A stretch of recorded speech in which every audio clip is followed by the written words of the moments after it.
Okay guys, next thing that we're going to do, sunod natin gagawin, is open naman natin itong side ng sa crankcase niya, dito sa may clutch side niya. Tignan natin kung anong condition nito.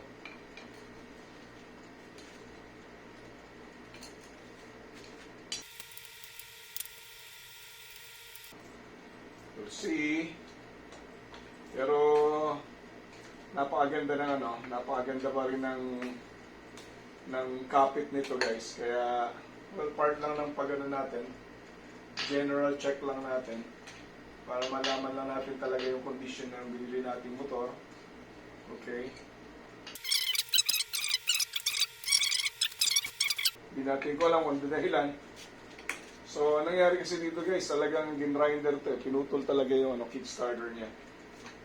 Kaya pag pinapatakbo ko siya, pupush ko lang naman, 85cc lang naman, madaling i-start. Pero napakalakas ng engine. Okay? So, yun ang magiging natin dito.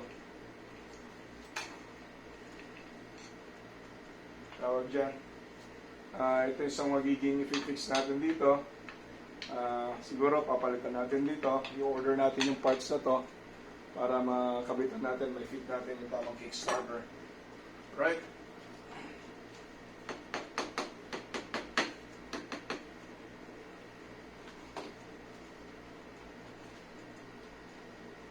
Okay, moment of truth. Let's see. Wow. Grabe. Grabe. Alright. Bakit siya grabe? Kasi, let me see. Alright.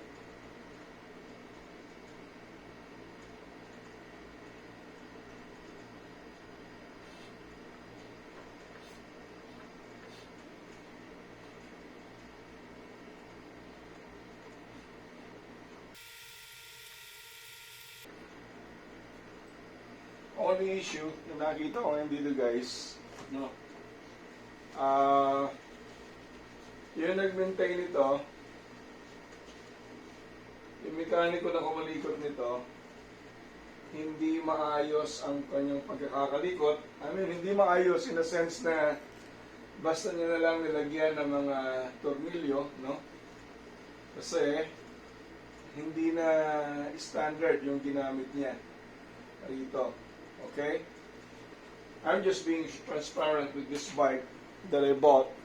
At madali namang madali namang ayusin, nakakadiskurahe lang na merong ibang mga gano'n nga, kinakalikot na yung motor na sa klase, quality ng motor, nakapangihinayang na gano'n lang ang gagawin mo. Na para bang akala mo tinapal-tapalan mo na lang ng kung ano mga tornilyo na para sa isang China bike, no? So, well, not surprising na nagaganito yung itsura ng bike. But then it's okay.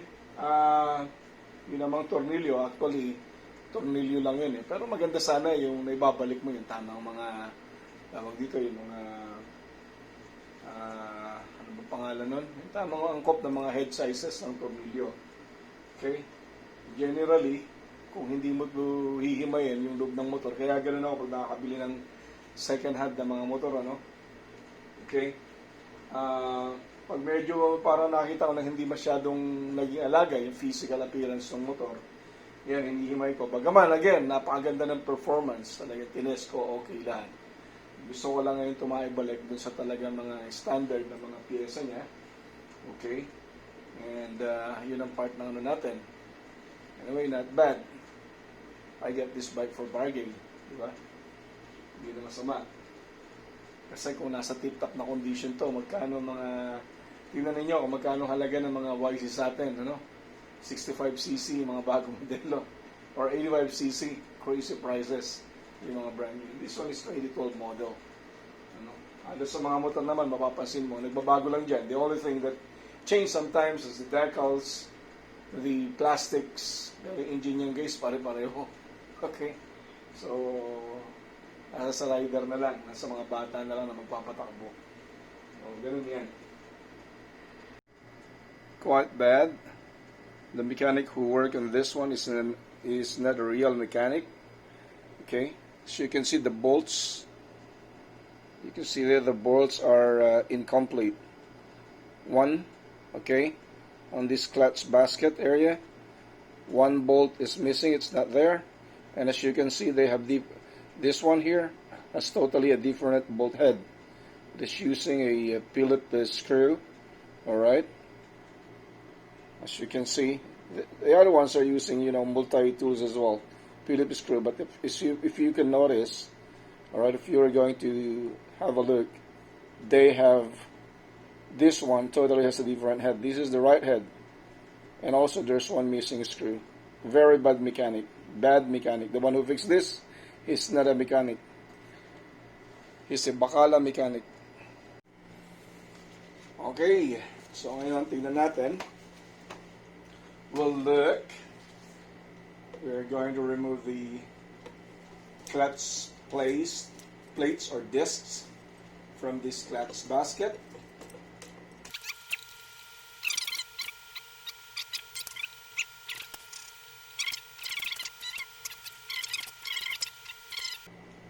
Okay. Right.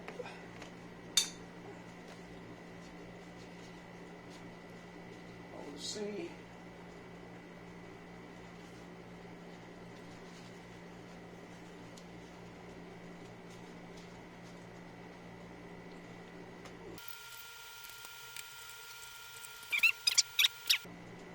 Okay. These clutch plates or clutch discs. Okay. If you can see that, makapal pa siya. Still thick. You can see those grooves or groves. Okay. Kita yung kapal pa ng mga kanal niya. Oh, hindi pa siya pudpud. Kaya malakas siya talaga. Ilan kaya ang total ng mga nakakabit dito? Natin, ano? Bagay, nasa manual naman yan. Ilan yung total niya, ano? This may clutch, ano niya. Alright. Pwede natin tanggalin tong bolt niya dito. Kaya lang, wala ako dito. Or, nandito ba yun? Lagi ko pinera naman ng tropa yun para mabulot natin ang buong buo itong buong clutch basket niya. This is the clutch basket. Okay. Ito yung mga clutch linings mo, etc. Tanggalin natin. So, kailangan tanggalin natin ito. We have to remove this one so that we can pull the clutch basket and we can see inside. Balik muna natin yan. Okay guys, so ganoon lang naman to. No special thing here. Remove natin to. So, pag natanggal natin, pakita ko sa inyo kung yung tsura ng loob nito. Makita natin para mabunot natin ng maayos lahat itong mga clutch plates niya. Ayan. Right? Ayan mga yan. Mabubunot mo ito ng buo. Ayan. Bunutin natin ito. Yan ang tama niya. Okay? Ganun lang naman yan.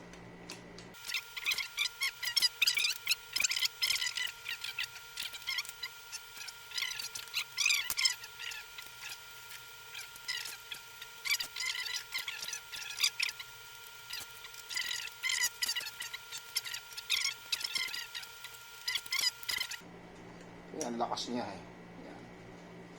Siguro mga ilan to. Grabe. Yan ang kaibahan guys sa mga production. Kaya malalakas siya. Kaya yung iba na nagtataka, bakit napakalalakas ng mga motor na yan? 85cc lang ang lalakas. Kasi isa dyan guys, unang-una, iba yung gearing ratio niyan. Ito na, full exposed na. Ito na yung buong clutch basket guys.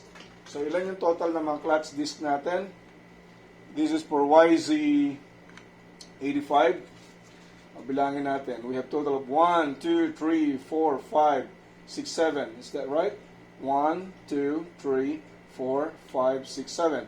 We have a total of 6 clutch discs. Okay, 1, 2, 3, 4, 5, 6, 7.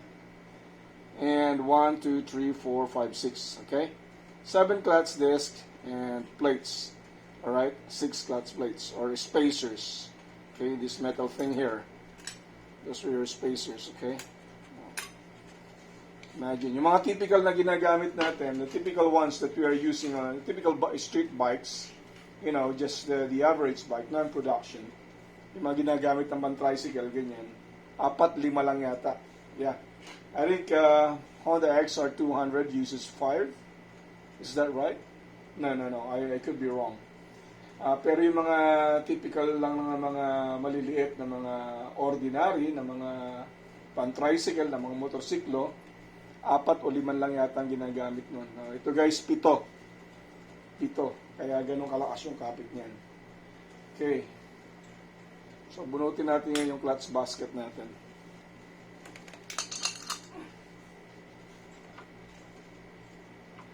Sablay talaga yung mekaniko nito. Malupit. Malupit.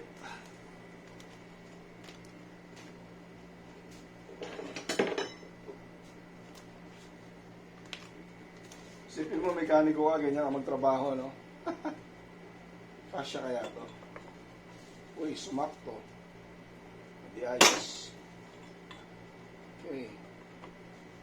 So, at least malakas ang leverage natin ito. Kailangan lang natin ngayon ito is magtutukod tayo para hindi siya sumunod, no? Sisirain niya yung sa gulong natin kung mag-iipit na lang tayo dun sa ano natin. Sa pangalan niya. Sa sprocket natin doon. Palagi ko kakayanin naman yun eh. Tama ba? Try natin. Doon lang. Kailangan mo lang yun. Right? So mapipihit mo na yan. So let's do it. Okay? Zoom natin ng konti. Yan. Okay? So ganun lang yun guys. Kailangan lang, may pang-kontra ka lang naman eh. Pihitin natin. Okay. Right.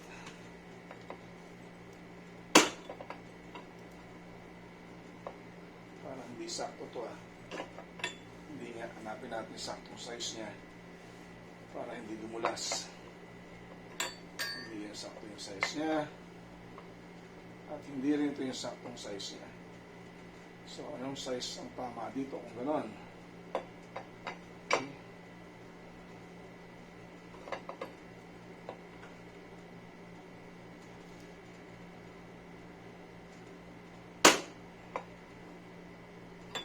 Dito yung tama niyang size. Dito yung tama niyang size, so sira yung ating bolt. Hindi naman.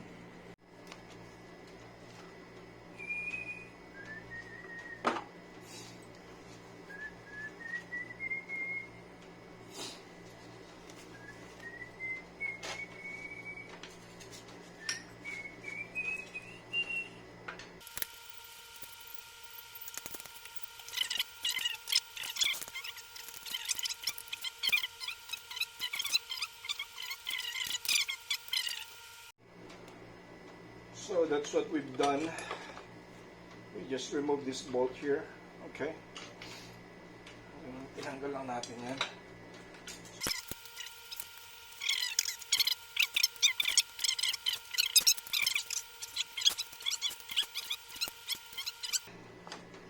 Alright, as you can see there. Maraming hiwaga. Tinatago nitong gumawa dati nitong motor na to. Nakakabilib. Well, hindi tayo, we're not as good as them. But we have a fair knowledge on how we should properly take care of our bikes. And this is exactly what we are doing now. Alright, so we're removing the entire, oops, there's lots of oil here. Oh, it's dripping, not good. Alright, so we're just careful. I don't want to damage the, what do you call this? Oh, I don't know. Right, okay, dookie. Gentle, gentle, gentle. Gentle, whoops. Alright, there you go. Okay. Right, okay. Okay, so what are the problems that immediately we're going to spot on this one? The reason why we're having a leak, okay, it's actually the radiator water from the radiator is actually mixing on the engine oil. Okay, it's because this water pump here, you know, the sealant, the what you call the O-ring needs replacement. Okay, and otherwise, you know, that's how simple it is. Okay, yun lang ang tanging gagawin natin dito. Lagay muna natin yan dyan. It's a shame that this is actually a great bike, and I don't know. I don't understand what they've done on this bike. I don't know if they have dropped something. Okay, let me show that to you. As you can see, this one here. This is the first time I'm showing a bike tear off. Okay, as you can see that bolt there, man, it was really abuse, rape. You know, I don't know if they dropped something like a bolt inside, but if I think they just use a wrong tool here. Okay, pinwersa to. Kasi if some bolts just drop here, you know, it will be evident on the on the gears here. These should have cracked it, damaged it. But again, nothing there except that this bolt here. Probably they don't have the proper tools. I don't know. Maybe they really hit it hard. You know, the corner of the your screwdriver. Posibleng ganun ginawa nila. Sininsil to para lang mapuwersa. Otherwise, wala naman ako nakikitang basag o crack dito sa mga gears niya, which is serious kung may bungi yan, ano? Kung may bungi yan, nakakadiskurahe. Pero so far wala naman. So typical lang na mekaniko na walang pakialam dun sa ginagawa nila. Nakakalungkot lang. Kasi itong mga bike na to, napakaganda nitong mga motor na to, tapos gaganituhin lang. Ay tamo, walang pakialam yung gumawa nito. Kung halimbawa sa isang may-ari nagpa-repair nito, if you're the owner of this bike, and for example, you ask someone to work on your bike, you pay them right, and then you're going to find out at a later time somebody worked for some maintenance on your bike, or perhaps you, if you have already some idea on how to, you know, personally repair your bike, and you will find that the previous mechanic, this is what they've done to your bike, man. That's a real shame. Okay? Ipopost mo talaga to. Talagang ewan ko. So, anyway, yan yon. Okay naman yung clutch natin. Yung clutch basket natin. Meron ng, siyempre, second hand to, no? May konti ng worn out. Kita nyo may mga kanal na rito. Dapat ito flat yung area na yan. Okay? So, magkakaroon to ng, wala naman siyang nakikita kung pang play. Generally, okay naman yan. Okay, kahit na mayroon parang mga gitla-gitla na dyan, ano. Pero siyempre, kung gusto mo talaga na back sa factory setting, di palitan mo yung buong clutch basket. Pero magastos na maintenance yun. So far naman, just for fun, or hobby, no, napaka-strong pa rin itong ano na to, nung motor na to. So, and of course, kapag ka-second hand talaga, i-expect mo may mga ganyang worn out yan. Bottom line is that they cut it off. So, to restore it back, okay, so that we can have a functional kickstarter, I'm going to have these parts here replaced. Okay, we'll pull this out, we'll order this part, or probably I'm going to give it to a machine shop, and then build something here, alright? Maybe, you know, just find similar part, order it, have it replaced, and also the bolt here, have it replaced. It's really crazy, you know, but I don't see any traces that something like, you know, foreign object or bolt just got loose and dropped here, because otherwise this is not just going to damage the side here. It will damage this cranks, I mean these gears here, pero hindi naman yun na nangyari. This is what repairs okay, what maintenance we're going to do on this YZ85 2012 model. And basically that's it. And fixing the water pump issue. And after that, we'll put it back together. Still a great bike. You know, imagine with that condition, it's running like a beast. Imagine once we have it fixed. Put the right spring number up, spring back, because they remove how many? Couple of them, right? There. When I remove the clutch plates, there's only 3 springs. So we'll order for 2 more. Put it back there. And reason why some riders are removing that, especially for kids, of course, will make the clutch softer, right? If you put it tighter, if you put the complete springs, it will make it really strong, which is actually the design for all racing bikes, so that your clutch can easily engage, right, once you release them. Okay, so but for this one, considering that the bike, it's it's really pulling hard, and I like the response. Imagine at my weight, I'm past 80 kilograms, more than 80 kilograms, and it can pull me just like nothing. Okay, strong. So I think for my kids, I'll just settle back to 3 clutch springs, return it back, same number of springs, so that the clutch will be softer.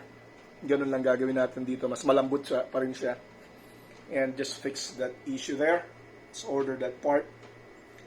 Okay, so that we can restore back a Kickstarter, and also replace this bolt here. Okay, that one nasty bolt. Alright, and that's it. This bike will be back on its previous glory, and then we're going to give it a good clean, right? Otherwise, there's no issues at all. No issues at all. Okay, we're going to try to heat it up. Maybe it will expand it. Okay, and what we're going to use here, ta-da! Guess what? This is the one that I ordered from Amazon. This one is a gas-powered torch, and you can use this one as a what do you call it? Soldering iron as well. So let me remove the cap there. Okay, unscrew this hole out here, and now we have an instant torch. And I'm going to set it at 4 because I think this one really needs a lot of heating. Okay, and then fire it up. That's it. See that? Beautiful. And we're going to try heating it up. And I hope this will do the trick.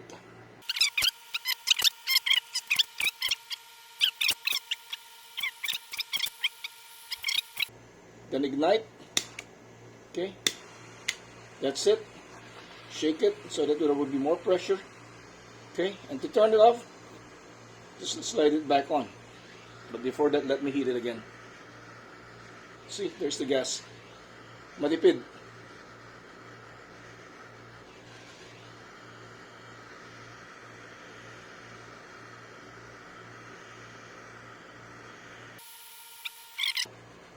Simply slide it. That's it. Okay. Still plenty of gas. Okay guys, finally. Alright, it's a blessing that I could say. Alright, we hit this bolt here multiple times with this gas-powered torch, as you can see there. Okay, we keep on heating it up, and finally yielded to a good result. Alright, screw is loose now, and this is a beautiful weekend, I can say. Masayang weekend natin dahil finally, yan guys, nung pinukpok ko siya, heat, pokpok, okay, I actually use a chisel. No, not this, not that one there, but this one here. I use this chisel, tap it, alright, and then finally when I just put my socket wrench, alright, this thing finally is now loose and coming off. Alright, that's what you get. The problem that we face here is very unusual. I've been trying to remove this bolt since last week. I'm doing it during my day off. And man, so that's what you get when you over torque the screw. And the mechanic who worked on this one is, well, I don't know what's in his mind when he was actually working here. Parang wala na siyang planong tanggalin ulit yung tornilyo. Yun nga, na-over-tighten to. But, you see, I included it here on my video. Probably you have already watched it on my earlier video or on this video that I'm going to edit. This is the magic that this tool does. Alright? It's very handy.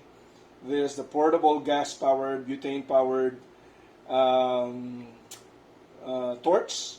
It's actually a combination. You can use it also for a soldering iron purposes, which is I'm also using it for my drone that I'm building, because the drone that I'm building, you are limited only to a certain, if you're using some typical electric soldering guns, alright, soldering irons, at the time you cannot get really the heat that you want at, malalaki yung cables nilang ginagamit noon.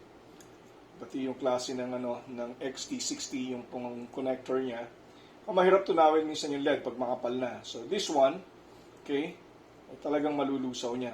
So this one is actually, you can screw it on top. This, I believe, is made of stainless steel.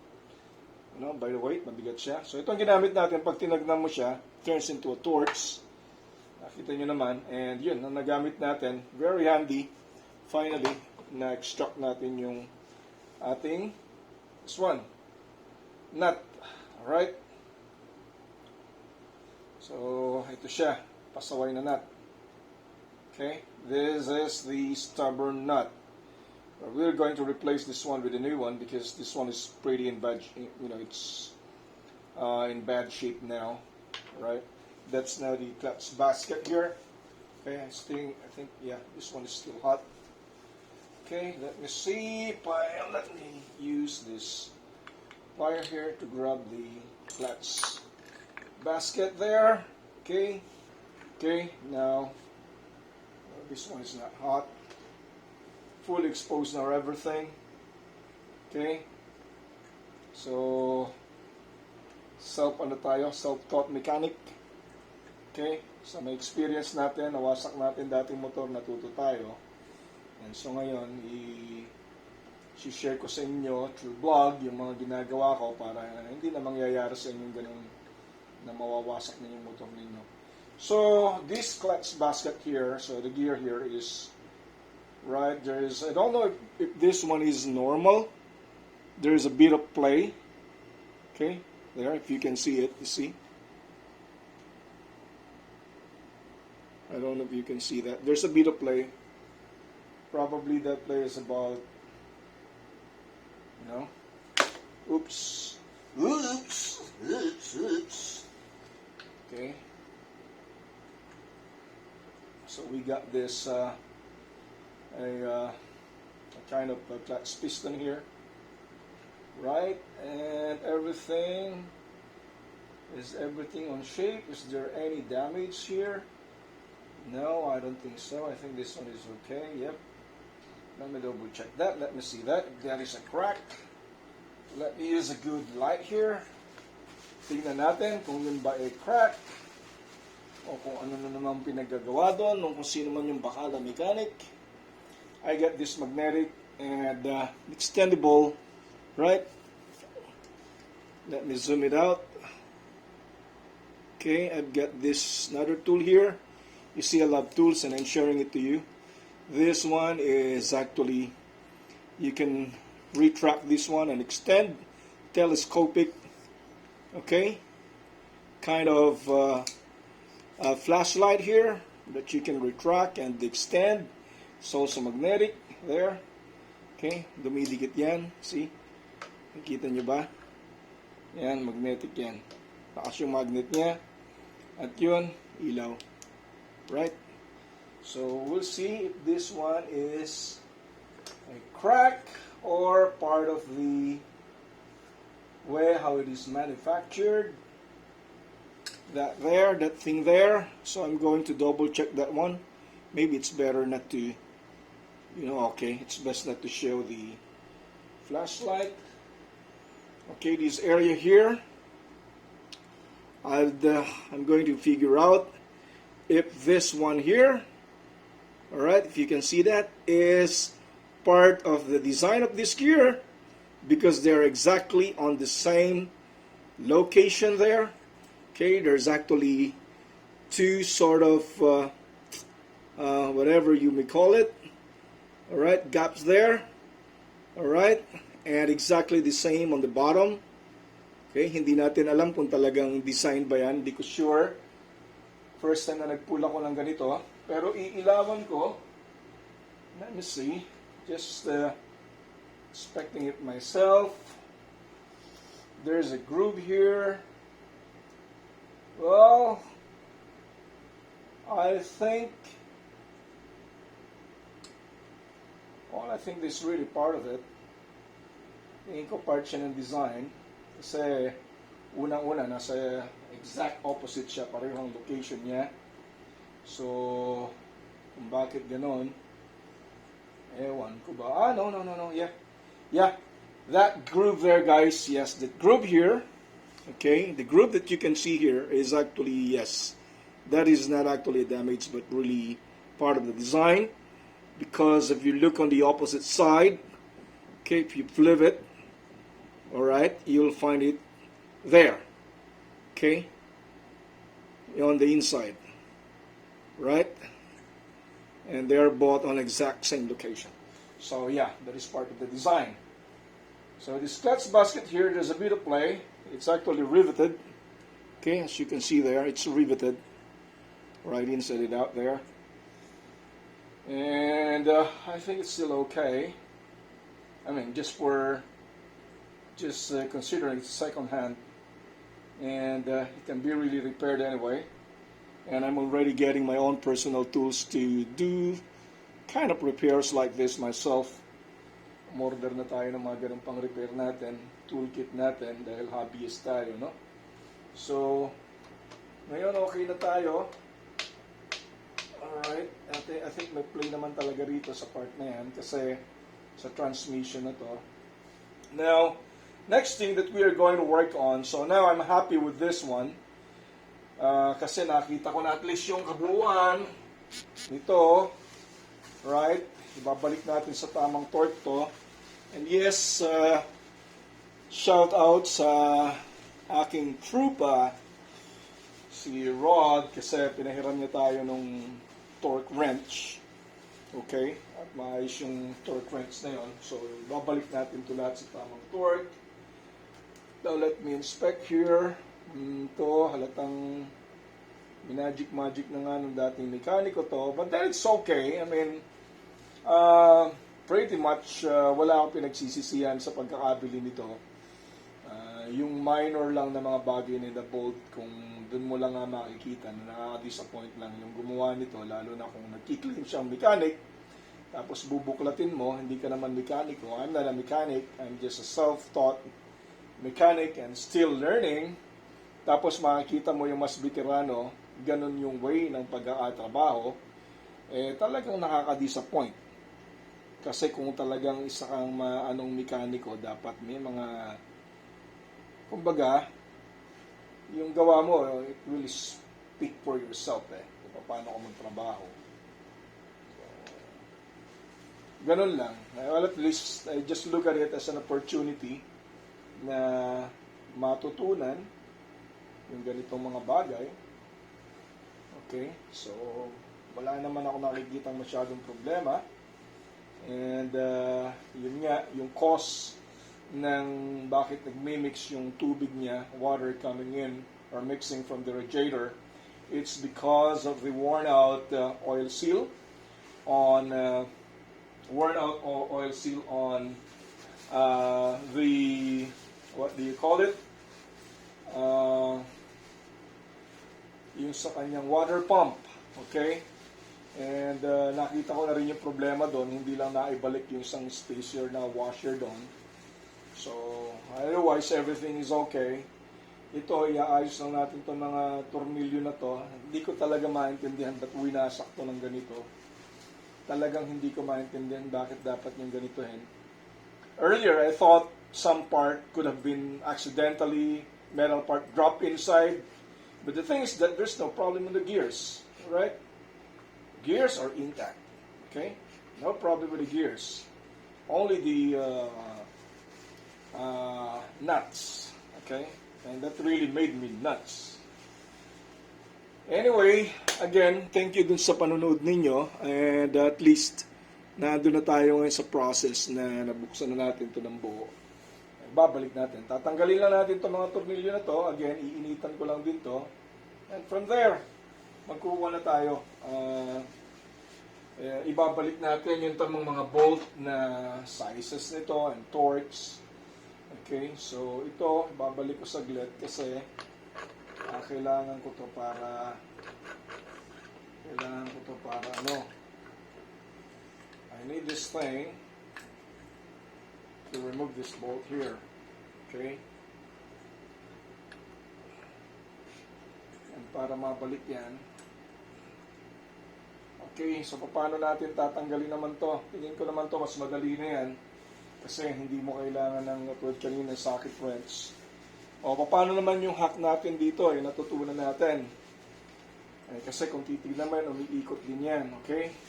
Yung nakita natin guys, na-share ko sa inyo, natutunan lang din naman natin yon. Paano to na mapigilan tong pag-ikot nito? Kasi paano mo tatanggalin yung bolt na yan? How are you going to remove this bolt here? This one is freely rotating. Alright, what I have learned is to simply use this thing. What? A penny, a small coin. You can put it here. It's not going to damage your... this will of course bend your coin, but I mean, who cares? Right? Okay, gagamit tayo ng isang coin. Okay, bili tayo. Right, this is actually a local currency here in the middle is 50 halala. We'll put it there. Okay. Alright. And from there, alright, we'll try extracting this bolt here. Okay, so that's how the trick. You just put the small coin right there. Okay. Put it in between the gears. Alright, so that is enough to take the pressure, not damaging your gears. So you see earlier, this is the case. Your problem is if you're going to now extract these other worn out bolt here or nut, you see, how are you going to remove that? That is freely rotating. So the hack is just to put any, small penny or a coin and then one shoe. That is enough actually to hold it in place there. So it locked it in place and you will be able to remove that nut. Okay? So I'll pause the video now. I'll try to remove this one here, and I'll show you when it is fully removed. Well, unfortunately, there's really no way for me to extract this one. So I'm hoping that, again, this magic chisel here, and the hammer, where's that hammer? This thing here will do the trick. Okay, I'll try to, of course, we have to be careful when you're doing it, guys, because, I don't have any other way to extract this thing. All the edges of this one is really in bad shape. Talagang sira siya.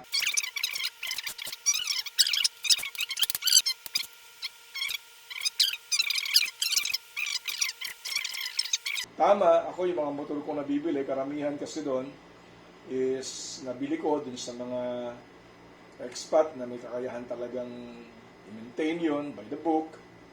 So, kaya ito nung biling ko, ang idea ko agad, ang nasa isip ko agad, is tignan kung anong kondisyon talaga ng loob ng makina. Alright? By the way guys, going nga pala dito sa gas torch ito, portable gas torch ito. Yan, pag malapit na siyang maubos, you see, okay, nakikita nyo yung hanggang saan na lang gas ninyo. Tornilyo. Yun. Okay. So, mahalaga doon, napaikot na natin. Okay. Yung mahalaga doon, napaikot na. See guys, ganun kahirap tanggalin, no? Isang simpleng bagay lang dahil sa na-over-torque lang. Okay? And yet, yan na yung nangyari. Talagang halos bunuan na lahat yung ginawa natin para makalas lang siya. Okay? So, shout out sa mga mekanikong ganitong discarding gumawa. But anyway guys, nakita nyo naman na umiikot na yun. Stop ko na yung video. Okay guys, so finally we have removed the clutch basket. Okay naman yung mga gears niya. Okay. So, reason why it's so difficult to remove the nuts. This one here, the issue is over tightened, over torqued. The issue here is that the previous mechanic, if he was really a mechanic, used a certain compound, okay, something like a steel kind of epoxy, or maybe what grade is that? It's not loose thread, okay. It isn't, but for some reason I don't know what got in his mind that he puts that this white compound here. I don't know what it was, but it was really as if this one is welded. It's so tight. So we heated it up and finally we remove it. And this is how the bolts, that this one is the one installed. Okay, the nut being used for the clutch basket. Okay, that one there. While this one here, see how it's shaped? No, this one is actually, now it's the other way around. This one is for the clutch basket. This one here, you see how bad the shape is. This one is the bolt or the nut that is used for the whatever you may call this area here, because I'm not familiar with all the technical names of the parts.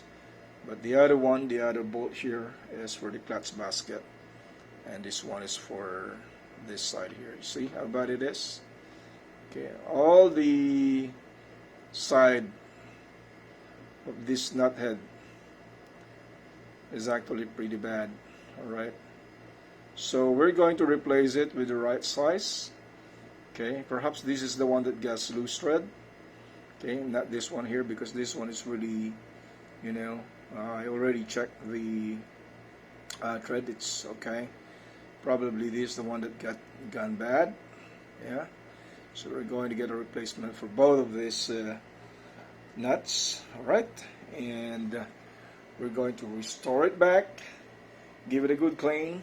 Alright, have it properly serviced, and then we're going to clean the entire engine, and we're going to put back the bolts and screws on its right torque settings. And this is what happened with this coin when I use it as actually as a, to actually lock the gears in place. And the other one looks pretty, really, this one proves to be, what's this, 25 halala. This one proves to be really soft, okay, metal. You see, it got easily twisted when I put it in between these gears when I was trying to remove the bolts or the nuts. And so what I use is the Philippine peso. How much is this? 10 peso, and that actually made it. Anyway, in fairness, that one is really soft. Okay, regardless of course, of the currency type. Just really, the thickness of that one is really thin. Masyado siyang manipis. Okay, so that's it, Pansit guys. Thank you for watching. And once I assemble everything, okay, once we give it a good clean, alright, I'll also show you the video. So for now, please, if you found any value in this video, like ninyo, subscribe kayo, follow ninyo, at syempre, share nyo na rin. Okay? Maraming salamat.